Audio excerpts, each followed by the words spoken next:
Hello, नमस्कार और आदाब सब दोस्तों को आपके दोस्त ज्योतिषी और गाइड इरफान की तरफ से एक बार फिर से आपके अपने चैनल एस्ट्रो एश्योरेंस के साथ। तो अब तक जब हम नवांश को देखे हैं, हमने नवांश में ग्रहों के प्लेसमेंट्स देखे हैं, उन्हें भृगु बिंदु से कनेक्ट करते हुए। हमने नवांश का कनेक्शन उपपद लग्न के साथ भी देखा है। हमने नवांश को नक्षत्रों के लिहाज से भी देखा है जिन्होंने नवांश को रूल किया। हमने नवांश को आपके D10 चार्ट, आपके करियर और करकामसा से भी रिलेट किया। तो हमने नवांश में प्लेसमेंट्स को तरह तरह के नजरियों से देखने की कोशिश की है। आज मैं आपको ये बताने वाला हूँ कि किस तरह से उस ग्रह की दशा को कनेक्ट किया जाए जिसकी दशा चल रही है, उसके D1 चार्ट और नवांश के प्लेसमेंट के साथ, क्योंकि केवल D1 चार्ट से या केवल नवांश से ही एक महादशा के लॉर्ड के प्रोबेबल रिजल्ट्स को देखना एरर्स का सबब बन सकता है, सही तरीके से पकड़ने में नाकामी दे सकता है। तो चलिए एक शख्स की जिंदगी में कूदते हैं जो अमेरिका के प्रेसिडेंट थे, अमेरिका के सबसे प्यारे प्रेसिडेंट्स में से एक। हालांकि वो वही थे जिनकी बहुत कम उम्र में हत्या कर दी गई। अपनी किताब की वजह से पुलित्जर प्राइज भी जीता। अमेरिका के सबसे यंग प्रेसिडेंट्स में से एक थे, लेकिन वो भी थे जिन्होंने अमेरिका और दुनिया को लगभग एक न्यूक्लियर जंग के किनारे पर पहुंचा दिया था। मैं बात कर रहा हूं देहांत प्रेसिडेंट जॉन एफ कैनेडी की। चलिए उनकी जिंदगी के एनालिसिस में कूदते हैं। उनके D1 चार्ट और नवांश के नजरिए से जो भी रिजल्ट्स उन्होंने अपनी जिंदगी में देखे। तो पेश है आपके लिए जॉन एफ कैनेडी की जिंदगी और उनकी कुंडली। ये रही जॉन एफ कैनेडी की कुंडली। जैसा कि आप देख सकते हैं, वो कन्या लग्न के थे जिसमें 9वें भाव में सूर्य, बृहस्पति और शुक्र हैं। बुध और मंगल, जहां मंगल अपनी ही राशि में बहुत स्ट्रांग है। चंद्रमा 11वें भाव को रूल करते हुए 12वें भाव में चला जाता है। शनि 11वें भाव में है, जबकि 5वें और 6ठे भाव का कारक है। राहु धनु राशि के साइन में पूर्वाषाढ़ा नक्षत्र में प्लेस है, जिसका स्वामी शुक्र है, और उनका जन्म नक्षत्र पूर्वा फाल्गुनी नक्षत्र है, जिसका स्वामी भी शुक्र ही है। तो शुक्र उनकी जिंदगी में बहुत ही अहम ग्रह बन जाता है और उनकी जिंदगी के कई रिजल्ट्स में। और शुक्र बहुत ही स्ट्रांग प्लेस है क्योंकि वो दूसरे भाव जो मारक स्थान है का स्वामी है और 9वें भाव में सूर्य और बृहस्पति के साथ प्लेस है। अब जब आप जॉन एफ कैनेडी की जिंदगी पर नजर डालेंगे तो देखेंगे कि उन्होंने 1940 में हार्वर्ड से ग्रेजुएशन किया था मंगल दशा के दौरान। और लग्न चार्ट में आप जानते हैं कि मंगल तीसरे भाव, कोशिश का भाव को रूल करता है और बुध बुद्धि या शिक्षा का कारक के साथ प्लेस है। हालांकि नवांश में आप देखते हैं कि मंगल अपने ही घर में, अपनी ही राशि में तीसरे भाव में प्लेस है और 9वें भाव जो उच्च शिक्षा या हायर लर्निंग का भाव है को एस्पेक्ट करता है। और मंगल चंद्रमा के साथ प्लेस है जो 11वें भाव का मालिक है। लग्न चार्ट और नवांश दोनों में ये नोट करना जरूरी है कि उनकी कुंडली वर्गोत्तम है, जिसका मतलब है कि उनका लग्न दोनों में कन्या है, जिसका मालिक बुध है। उन्होंने अपना पहला सीनेट इलेक्शन 1953 में राहु बुध दशा के दौरान जीता और बुध उनका लग्न और 10वां भाव, करक का भाव दोनों रूल करता है। और राहु बृहस्पति की राशि धनु में प्लेस है और बृहस्पति सूर्य के साथ 9वें भाव में प्लेस है। उन्होंने अपना पहला सीनेट इलेक्शन 1953 में राहु बुध दशा के दौरान जीता। नवांश चार्ट में राहु लग्न में ही एक्साल्टेड प्लेस है और इसलिए राहु बुध दशा के दौरान उन्होंने सीनेट का इलेक्शन जीता, खास तौर पर जब बुध चौथे भाव में जाता है जहां लग्न चार्ट में राहु प्लेस है और बुध उनके 10वें भाव को एस्पेक्ट करता है। तो राहु बुध दशा में जहां लग्न चार्ट में राहु 10वें भाव को एस्पेक्ट करता है और नवांश में बुध चौथे भाव में प्लेस है जो 10वें भाव को एस्पेक्ट करता है और नवांश चार्ट में राहु लग्न में जाता है। लग्न का मतलब है अचानक उभार, ऊंचा दर्जा हासिल करना और जिंदगी में एक ऊंचा ओहदा। तो राहु बुध दशा के दौरान उन्होंने अपना पहला सीनेट इलेक्शन जीता। फिर सीनेट में रहते हुए उन्होंने अपनी पहली किताब प्रोफाइल्स इन करेज लिखी राहु शुक्र डैशा में।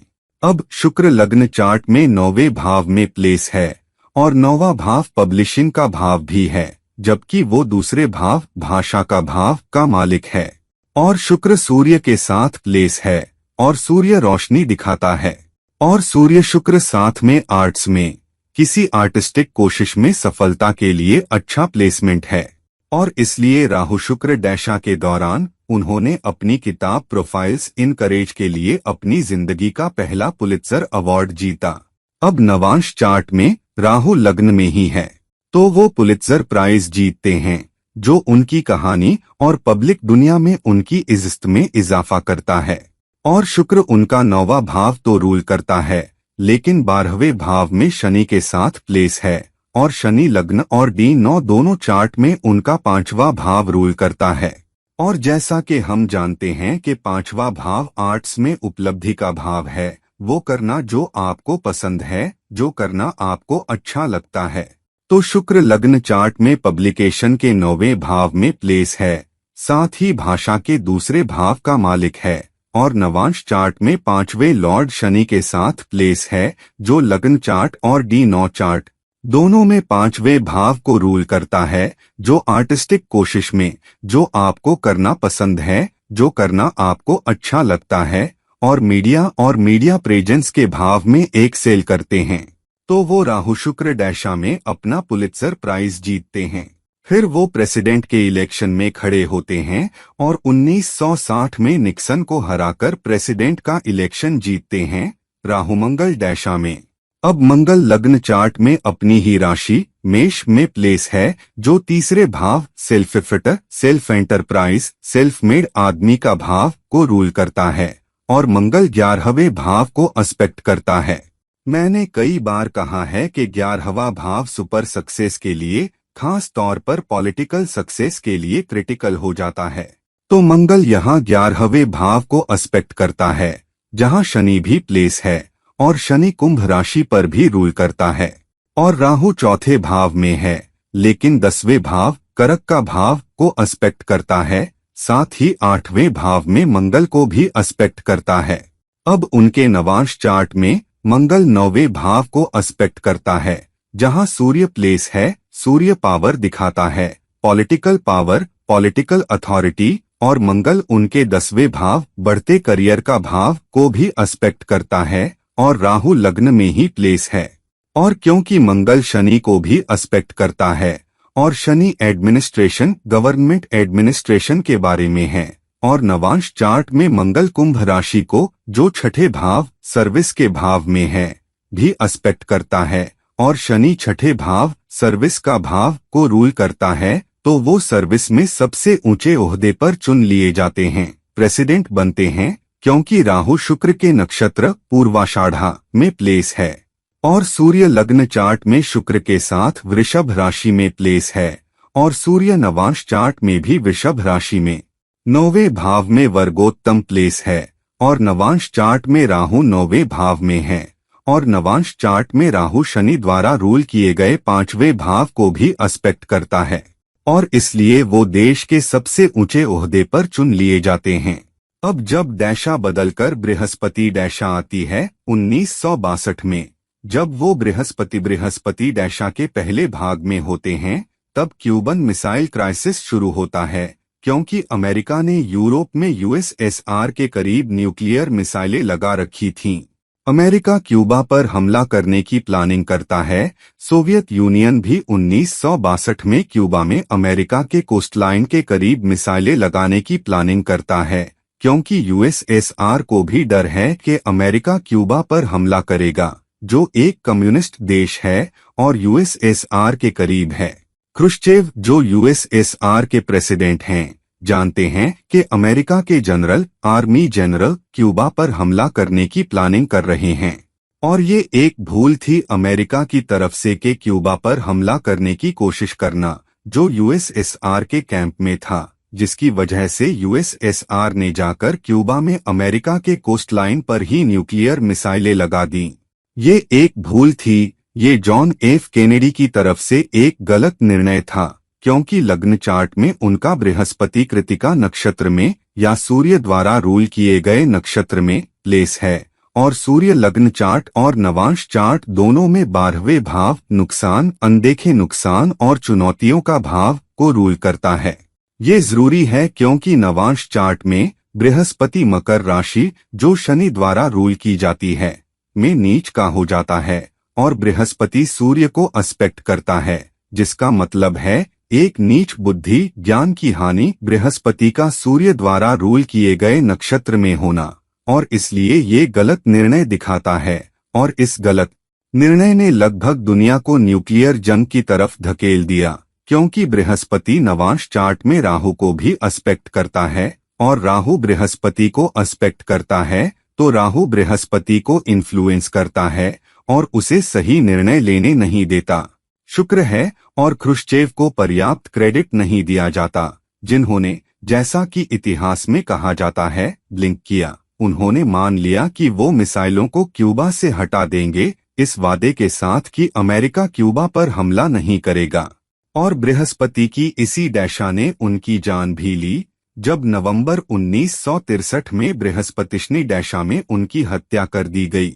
अब लग्न चार्ट में बृहस्पति लग्न को एस्पेक्ट करता है, जबकि वो सूर्य द्वारा रूल किए गए नक्षत्र में प्लेस है, और सूर्य 12वें भाव नुकसान, जान के नुकसान का भी को रूल करता है, और शनि 6ठे भाव को रूल करता है, और शनि अपने ही नक्षत्र पुष्य या पश्चिमी में प्लेस है। हालांकि जब आप नवांश चार्ट देखते हैं तो शनि सिंह राशि में 12वें भाव में प्लेस है। तो बृहस्पतिशनी दशा में बृहस्पति कृतिका नक्षत्र सूर्य द्वारा रूल किया गया में प्लेस है। सूर्य लग्न चार्ट और नवांश चार्ट दोनों में 12वें भाव को रूल करता है, और शनि नवांश चार्ट में 12वें भाव में जा रहा है। ये जान के नुकसान को स्ट्रांगली कनेक्ट करता है, खास तौर पर क्योंकि बृहस्पति शनि द्वारा रूल किए गए नीच के साइन में है, और लग्न चार्ट में शनि लग्न को भी एस्पेक्ट करता है, और शनि 8वें भाव में मंगल को भी एस्पेक्ट करता है, और मंगल आक्रमण को भी दर्शाता है, और 8वां भाव अचानक आक्रमण को दर्शाता है। और इस तरह एक अचानक हिंसक आक्रामक कृत्य में वो अपनी जान गंवा देते हैं, क्योंकि शनि नवांश चार्ट में लग्न को एस्पेक्ट करता है, साथ ही 8वें भाव में मंगल को, जबकि वो 6ठे भाव को रूल करता है। और नवांश चार्ट में शनि 12वें भाव में प्लेस है। शनि नवांश चार्ट में सूर्य को एस्पेक्ट करता है, और बृहस्पति नवांश चार्ट में लग्न को एस्पेक्ट करता है, और मंगल भी सूर्य और 10वें भाव दोनों को एस्पेक्ट करता है।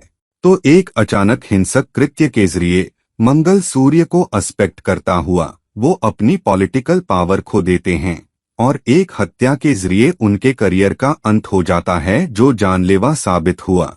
तो दोस्तों, जब हम अपनी जिंदगी को देखते हैं और जब हम प्रोबेबल रिजल्ट्स को देखते हैं कि किसी दशा में क्या आ सकता है, तो हमें D1 चार्ट, लग्न चार्ट और नवांश चार्ट में प्लेसमेंट्स को कंबाइन करने के काबिल होना चाहिए। देखो कौन सी दशा चल रही है, ग्रह कहाँ प्लेस हैं, कहाँ उनकी दृष्टि है, किस नक्षत्र में वो प्लेस हैं, और उसी के आधार पर हमें ये भी पता लगाने के काबिल होना चाहिए कि सबसे प्रोबेबल रिजल्ट्स क्या हो सकते हैं। मिसाल के तौर पर एक ग्रह लग्न चार्ट में 4थे भाव में प्लेस हो, लेकिन नवांश में 5वें भाव में प्लेस हो, तो वो 4थे भाव और 5वें भाव को कनेक्ट कर रहा है। 4था भाव एसेट्स, प्रॉपर्टी का भाव है, और 5वां भाव इन्वेस्टमेंट्स, स्पेक्युलेटिव इन्वेस्टमेंट्स का भाव है। तो उस ग्रह की दशा में प्रॉपर्टी से जुड़ा कुछ हो सकता है, क्योंकि 4था और 5वां भाव कनेक्ट हो रहे हैं। अगर ग्रह लग्न चार्ट में लग्न में या 4थे भाव में प्लेस है, लेकिन नवांश चार्ट में मिसाल के तौर पर 12वें भाव में प्लेस है, अगर वो स्ट्रॉन्ग प्लेस है, तो शख्स अपना निवास स्थान बदलकर विदेश भी जा सकता है, या उसकी सेहत में समस्या भी हो सकती है, उसे हॉस्पिटल में भर्ती भी होना पड़ सकता है। इस आधार पर कि ग्रह कैसे प्लेस हैं, स्ट्रॉन्ग हैं या अफ्लिक्शन में हैं। और इसी तरह आपको महादशा लॉर्ड के D1 चार्ट और नवांश चार्ट के प्लेसमेंट के बीच कनेक्शन देखने के काबिल होना चाहिए, और उनके डिग्निटी और प्लेसमेंट के आधार पर हमें ये पता लगाना चाहिए कि हमें सबसे प्रोबेबल रिजल्ट्स क्या हो सकते हैं। अब तक जितनी भी महादशाएं आप पार कर चुके हैं, उन ग्रहों के प्लेसमेंट को देखें, उस दशा के लॉर्ड्स के D1 चार्ट और नवांश दोनों में, और खुद असेस करें और कनेक्शन देखें उन घटनाओं के बीच जिनका सामना आपने किया है और कैसे D1 और D9 में महादशा लॉर्ड के प्लेसमेंट ने असर दिखाया है। तो दोस्तों, इस वीडियो को लाइक करें, इस वीडियो को शेयर करें, और अगर आप मेरे पास पर्सनल कंसल्टेशन के लिए आना चाहते हैं तो कृपया नीचे दिए गए लिंक पर मुझसे संपर्क करें। और किसी और टाइम किसी और वीडियो के साथ आपका अपना दोस्त और गाइड इरफान साइनिंग ऑफ। नमस्कार।